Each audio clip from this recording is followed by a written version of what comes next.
আসসালামু আলাইকুম। আজ আমি বানাবো মোচাম্বি সুজির পায়েস। সেজন্য আমি 3টি মোচাম্বি খোসা ছাড়িয়ে রাখলাম। তারপর একটি বাটিতে কিছু চিনি দিয়ে ক্যারামেল রেডি করে নিলাম। এরপর আমি মোচাম্বির রসগুলো বের করে ক্যারামেলের মধ্যে ঢেলে দিলাম। তারপরে এখানে আমি প্রায় 250 গ্রাম চিনি, 150 গ্রাম মতো গুঁড়ো দুধ দিয়ে দিলাম। তারপর এটা ভালো করে আমি গুলিয়ে জাল দিয়ে নিলাম। জাল দিয়ে তারপরে এটা আমি একটি বাটিতে ঠান্ডা হওয়ার জন্য রেখে দিলাম। এটা ঠান্ডা করে আমি ডিপে রেখে দিলাম, কারণ আমার আর রাত্রে সময় নেই, সেজন্য এটা সকালে আমি ঝটপট সুজির রেসিপিটা বানাবো তাই। তারপর সকালে আমি কিছু সুজি, প্রায় 1.5 কাপ মতো সুজি আমি টেলে নিলাম।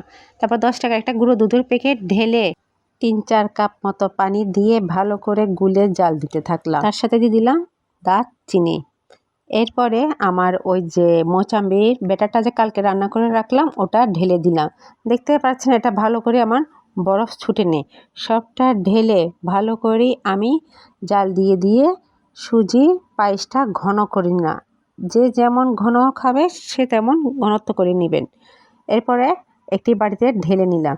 ঠান্ডা হয়ে যাওয়ার পর দেখুন কি সুন্দর জমে গেছে। খেতে কিন্তু খুবই মজা হয়েছে এটি।